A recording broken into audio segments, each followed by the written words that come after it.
이번 주제는 우리 인간의 건강을 위해서, 우리 신체를 위해서 이용되고 있는 동물입니다. 바로 실험동물이라고 분류되는 동물들이죠. 매년 실험에 사용되고 죽어가는 동물이 얼마인 줄 아십니까? 사실 실험 도중에 죽는 동물도 있고요. 이제 실험이 끝나게 되면 이제 결과를 얻게 되면 안락사시키는 경우가 대부분이거든요. 세계적인 통계를 보시면 이게 매년 실험에 사용되는 동물의 수는 1억 1,500만 마리가 넘습니다. 벌써 억 단위로 지금 동물이 활용되고 있어요. 그러면 어떤 곳에서 이 동물들이 실험되고 있을까요? 그렇죠. 가장 대표적으로 우리 여성하고도 관련되어 있는 화장품 회사에서, 그리고 제약회사. 그렇죠. 제약회사에서, 그리고 병원에서, 그리고 학교에서, 그리고 가장 큰 문제는 연구소에서 연구자들이 해요. 그러니까 이들이 이 동물 실험을 왜 할까요? 인간에게 안전하기 위해서. 그렇죠. 약이라든지 뭐 예방주사라든지 의료용품이라든지, 그리고 독성물질, 그러니까 화장품 같은 경우에 독성물질이 사용될 수 있으니까, 그리고 우리가 먹는 음식이라든지, 그러니까 이것들의 안전성과 그리고 이게 효과가 있는지에 대한 유효성, 그런 실험 위해서 동물을 활용하는 것입니다. 그리고 또 어디서, 아까 말씀드렸죠? 학교에서, 여러분 어렸을 때 혹시 그 개구리 해부, 저도 그걸 했는데 어렸을 때는 아무 생각이 없었어요. 산채로 이제 이렇게 핀에 꽂아놓고 이제 해부를 하잖아요. 그때 그럴 때 별 느낌이 없으셨을 거예요. 근데 이제 철이 들면서 저도 내가 어떻게 그런 걸 보면서 아무 감정이 없었지? 그러니까는 이런 조그만 생각의 방향을 틀면 그것이 정말 심각한 문제라는 것을 알게 되는데, 우리는 전부 다 어렸으니까 선생님이 하자는 대로 이제 실험을 한 거죠. 그래서 이렇게 다양한 목적을 위해서 이제 동물들이 실험되는데, 이 사진을 보시면요, 그 첫 번째 사진은 이 개 표정을 보시면 참 슬프죠. 여러분, 개 중에, 개들도 굉장히 많이 실험 대상으로 쓰이는데 어떤 개가 가장 많이 사용되는지 아세요? 비글이요. 왜요? 순하고. 그렇죠. 많이 알고 계시네요. 그렇죠. 그래서 비글을 많이 활용하는데, 그럼 첫 번째 사진이 이게 무슨 사진일까요? 이게 지금 이렇게 뭐 앞에 마스크 같은 걸 쓰고 있죠. 저런 그게 호흡기예요. 그래서 계속 이 비글들한테 담배 연기를 계속 주입해요. 그러니까 이게 계속 마시는데 이게 왜 필요할까? 이런 테스트를 왜 할까요? 이제 폐암 관련된, 그렇죠. 폐암 관련된 그런 실험이에요. 그래서 이 얘네들이 이제 실험하는 과정에서 폐암에 걸리면 안 됐다, 고쳐줄까요? 결국은 이제 그 병 때문에 죽어가겠죠.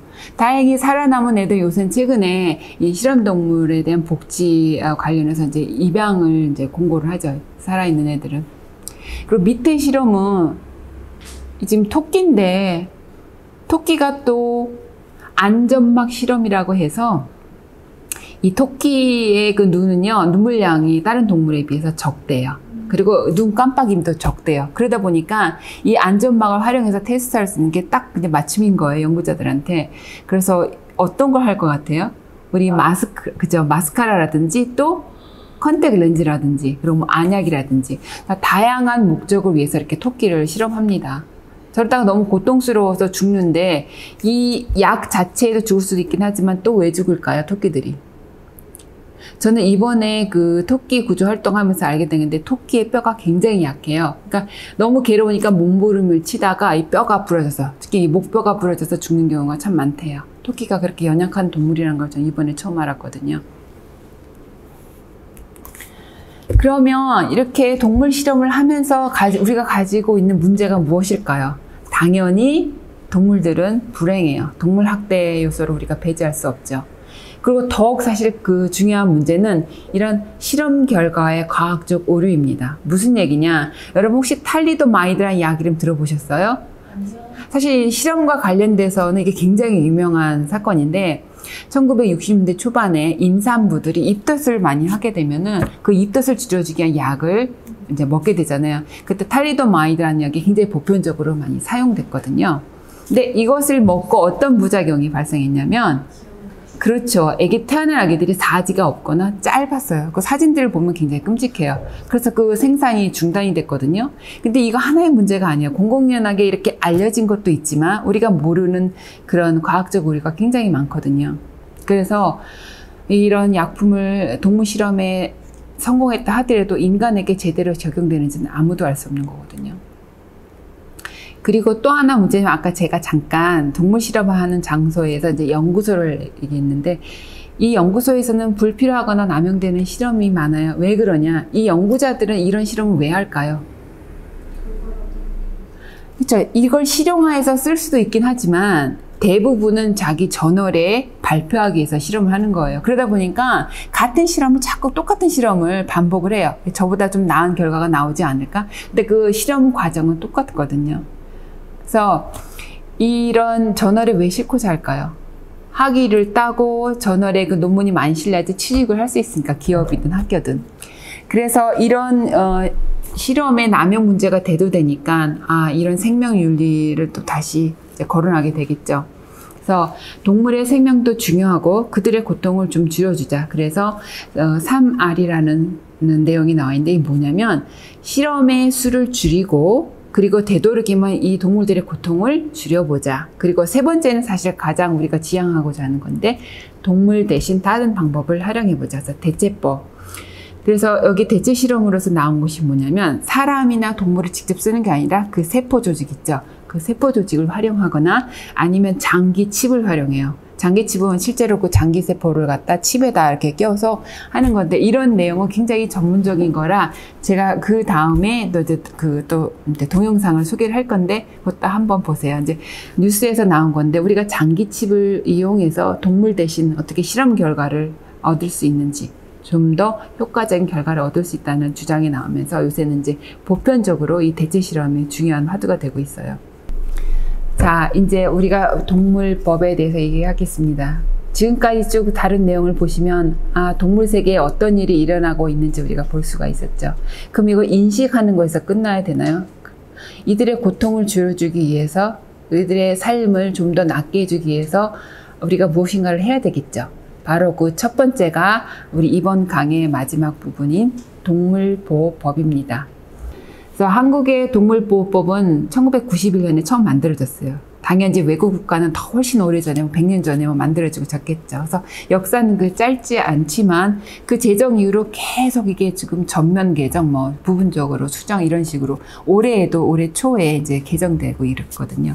그래서 이 1조를 보시면 이 동물보호법을 만든 목적이 나와 있어요. 같이 읽어보면, 이 법은 동물에 대한 학대 행위의 방지 등 동물을 적정하게 보호, 관리하기 위하여 필요한 사항을 규정함으로써 동물의 생명보호, 안전보장 및 복지 증진을 꾀하고 건전하고 책임 있는 사육 문화를 조성하여 동물의 생명 존중 등 국민의 정서를 기르고 사람과 동물의 조화로운 공존에 이바지함을 목적으로 한다.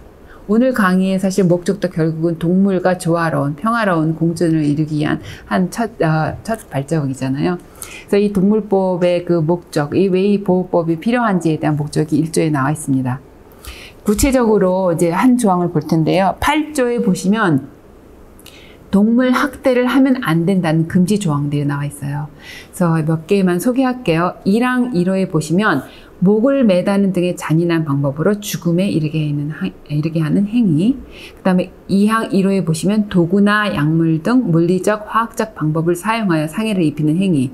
이 두 가지만 보면 우리가 어떤 적극적인 행동을 통해서 동물 학대를 하는 경우를 이제 소개하고 있고요. 그 다음에 이제 두 개 나오는 걸 보면 1항 3호에 보면 고의로 사료 또는 물을 주지 아니하는 행위로 인하여 동물을 죽음에 이르게 하는 행위. 우리가 반려동물하고 살면서 사실 방치하는 경우가 사실 이런 경우에 해당되겠죠.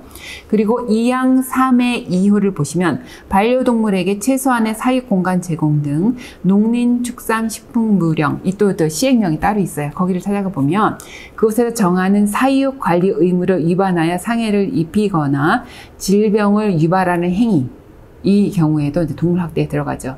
이거는 앞에 말한 것과 관련해서는 두 조항은 우리가 어떤 행위를 하지 않는 것도 동물학대에 들어가기 때문에 이런 준수사항을 지켜야 된다는 내용이 들어가 있어요. 그리고 3항은 동물에 대하여, 이게 지금 각종 이렇게 아래, 그러니까 1호, 2호, 3호에 이렇게 해당하는 동물에 대하여 포획하거나 판매하거나 죽이는 행위, 그리고 판매하거나 죽일 목적으로 포획하는 그 포획 자체 그 행위도 동물학대에 들어간다는 조항이 있어요. 그러면 실제로 동물보호법이 어떻게 적용되는지 사례를 보겠습니다. 여러분 혹시 뉴스에서 길고양이 600마리 사건 들어보셨나요? 이게 5년 전에 발생한 일인데요. 굉장히 끔찍해요. 길에 다니는 고양이, 그러니까 가족이 없죠. 얘네들을 잡아다가 이 업자가 그것도 산채로 끓는 물에 넣어서 이걸 왜 했냐면 이거를 보신업자에게 팔기 위해서 그렇게 죽인 겁니다. 그러면 이런 사건은 어떤 법에 저촉이 될까요? 8조 3항에 보면 동물에 대하여 포획하여 판매하거나 죽이는 행위, 판매하거나 죽일 목적으로 포획하는 행위, 이것이 8조 3항에 저촉되는 행위입니다. 근데 이 46조, 같은 법에 보면 46조에 이것의 행위에 대한 벌칙 조항도 있어요. 제8조 1항부터 제3항까지 규정을 위반한 자는 1년 이하의 징역 또는 1천만 원 이하의 벌금에 처한다는 벌칙이 있는데, 이게 그 당시에 그렇고 지금 현재는 이게 어떻게 바뀌었냐면 2년 이하의 징역이나 2천만 원 이하의 그런 벌금이 이제 정해졌는데, 사실 그 학대 사항에 따라서는 3천만 원 그리고 3년 이하의 징역으로까지 나오는 조항도 있어요. 근데 결론 판결이 어떻게 났냐면 징역 10월에 사회봉사 80시간인데 집행유예가 2년이에요. 집행유예가 졌다는 것은 벌써 이것이 그렇게 큰 벌이, 그러니까 큰 범죄가 아니라는 그 사회적 분위기가 반영된 거죠. 사실 외국에 있는 동물보호법을 보면 사실 길고양이 잡아다가 이런 행위를 하지도 않겠지만 이렇게 살생에 관련되게 되면 중죄로 다룹니다. 그래서 이런 집행유예 같은 건 없어요. 바로 몇 년에 수년간의 징역형이 떨어지거든요. 그래서 아직까지 우리는 이런 법이 있다 하더라도 그들 실제로 집행하는데도 문제가 있습니다. 근데 이 동물보호법이 이제 진화하고 그리고 우리 사회적 분위기도 변해간다는 것이 바로 두 번째 사례예요. 개 전기도살 사건 혹시 들어보셨나요? 이게 바로 그 대법원 판결이 올해 초에 나왔거든요. 근데 4년 전에 어떤 일이 있었냐면, 이건 여러분은 아마 소위 말하는 개고기를 먹진 않을 텐데 그 과정에서 죽여야 되잖아요. 죽이기 위해서 사실 일반 다른 가축은 전살법이라 그래갖고 그 전기봉을 입이나 항문에 넣어갖고 이제 기절시킨 다음에 죽이거든요. 그 다음에 방열을 해요. 근데 사실 개는 엄밀히 말하면 가축은 아니거든요. 근데 전살법을 사용합니다. 전기봉을 똑같이 개 입에다 넣는데 실제로 많은 경우에 개들이 그냥 기절만 하고 사실 또 의식이 있을 수도 있어요. 중간에 이제 죽이는 과정에서 의식이 있을 수 있거든요. 그러면은 그 죽이는 과정이 얼마나 고통스럽겠어요. 근데 8조 1항 1호에 보면 목을 매다는 등, 여기서 중요한 건 잔인한 방법입니다. 이건 누가 상식적으로 봤을 때는 깨어있는 상태에서 죽인다는 건 굉장히 잔인한 거잖아요. 잔인한 방법으로 죽음에 이르게 하는 행위는 8조 1항의 1호를 저촉하는 겁니다. 그래서 1심하고 2심에서, 근데 그 전에, 그러니까 수년 전이죠. 이제 판결, 그러니까 재판 과정에서 1심하고 2심에서는 도살 방법이 잔인한 방법에 해당한다고 단정할 수 없다라고 무죄로 나왔어요. 그래, 당연히 이제 동물보호단체에서 이것을 이제 항고를 하겠죠. 그래서 대법원에 들어갔는데 대법원에서는 이 원심 판결을 파기해서 도로 보냈어요. 다시 심사를 내라. 왜냐면 이 잔인한 방법을 이란 것을 심사하기 위해서 일반적인 사회적인 분위기, 우리 그 동물에 대한 정서를 갖다 감안을 해서 이게 결론 나온 것이냐, 이 잔인한 방법에 대한 그 고뇌가 더 부족하다 그래서 원심을 파기해서 보냈는데, 이번에 고등법원에서 이거 유죄 판결이 났어요. 이거는 그러니까 일단 이 법을 만들고 그리고 집행하는 사람들에 대한 사실 법조항을 그대로 적용하는 데도 해석에도 다양한 방법이 있거든요. 근데 이 사회적 분위기가 아무래도 가만히 되죠. 이 법을 해석하는 데 있어서. 그래서 지금 우리의 분위기는 사회적인 동물에 대한 사회적 의식은 이 정도로 이제 발전이 됐고 유죄 판결이 나오는 데서 어느 정도 이제 그 반영이 된 것이죠. 이번 강의는 이것으로 이제 마치고 다음 네 번째 강의에서는 그러면 이러한 문제들을 우리가 가지고 있는데, 그러면 이런 문제들을 우리 사회에 데려온 이 동물들의 고통을 우리가 발생시켰고, 그랬으면 그것에 대한 도덕적 책임을 져야 되는데 어떻게 이런 문제를 해결할 수 있는지, 인간과 동물과 그리고 환경이 어떻게 평화롭게 살아갈 수 있는지 해결할 수 있는 방법을 우리가 두 가지를 논할 겁니다.